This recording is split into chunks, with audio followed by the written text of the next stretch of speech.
don't make no sense at your age. I could have expected this 10 or 15 years ago, but not now. Age ain't got nothing to do with it, Rose. I'm trying to be everything in life should be, everything in life could be. Been married 18 years, and I got to live to see the day that you told me that you've been sleeping with another woman and fathering a child by her. And you know I never want no half nothing in my family. My whole family is half. Everybody got different mothers and fathers, my 2 sisters and my brother. Can hardly tell who's who. Can never sit down and talk about mama and papa. It's always your papa and your mama and my papa and my mama. Rose, stop it now. I ain't never want that for none of my children. And you want to come here, you want to drag it behind and tell me something like this? You ought to know. It's time for you to know. Well, I don't want to know, goddammit. It's done now. I just can't wish the thing away. Maybe you don't, and you don't want to either. Maybe you want to wish your boy away. Maybe that's what you want. Well, you can't just wish us away. I got 18 years of my life invested in you. You want that stand upstairs in my bed where you belong. Rose, now listen to me. We can talk this out. Just come to an understanding. All of a sudden, it's we. Where was we at when you was down there rolling some godforsaken women? We should have come to an understanding before you start making a goddamn fool of yourself. You're a day late and a dollar short when it comes to an understanding with me. It's just that she gives me a different idea, a different understanding about myself. I can step out this house and forget about all the pressures and problems. Be a different man.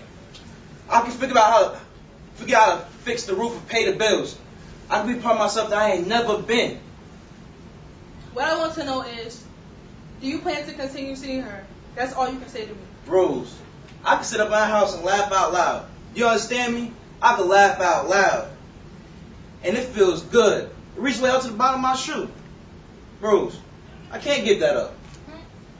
Well, maybe you ought to go down there and stay with her and she a better woman than me. It ain't about nobody being a better wife or nothing, Rose. You ain't to blame. No man could have asked for a better wife than you've been to me. It's my fault. I think I got stuck in the past trying to take care of you. Forgot about myself. What the hell was I there for? That's my job, not somebody else's.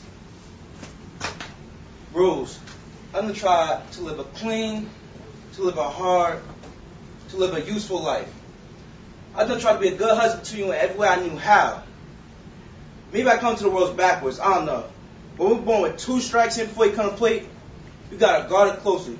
Always look for the curveball in the inside corner. You can't afford to let none get past you. You can't afford to call a strike. So if you're going to go down, you're going to go down swinging. So what you going to do, Rose? I fooled them. I bunted. When I found you, Corey, and a halfway decent job, I was safe. Couldn't nothing touch me. I wasn't going to strike out no more. I was going to go back to the penitentiary. I wasn't going to be in the streets drinking a bottle of wine. I was safe. I had me a family. I had a job. Couldn't nothing touch me. I was on first base, looking for the boys to get me in, to get me home. You should have stayed in my bed, Troy. And then, when I just saw that girl, she just fronted my backbone. I got to thinking, if I tried, I just might be able to steal second. Do you understand me? After 18 years, all I want to do was steal second. You should have held on tight. You should have grabbed me and held on. I stood on first base for 18 years, and I thought, God damn it, going for it. We're not talking about baseball. We're talking about you going off to lay up with some other woman and bringing it home to me. That's what we're talking about. We're not talking about no damn baseball. Rose, you're not listening to me. It's hard for me to admit that after 18 years, all I've been doing is standing in one spot. I've been standing with you. I've been right here with you, Troy. I got life too. I got 18 years of my life to stay in the same spot with you. Don't you think I ever wanted other things? Don't you think I have other hopes and dreams? What about my life? What about me? Don't you think it ever crossed my mind to know other men that I want to lay up somewhere and figure out my responsibilities? That I wanted someone to hold me so I could feel good? You're not the only one to needs. But I held on to you, Troy. I took all my feelings, my wants, my needs, and I buried them inside of you. I planted a seed and watched and prayed over it. I planted myself inside of you. And waited for it to bloom. And it didn't take me no 18 years to figure out that the soil was hard and rocky and that it was never going to bloom. But I held on to you, Troy. I held you tighter. You was my husband. I owed you everything I had.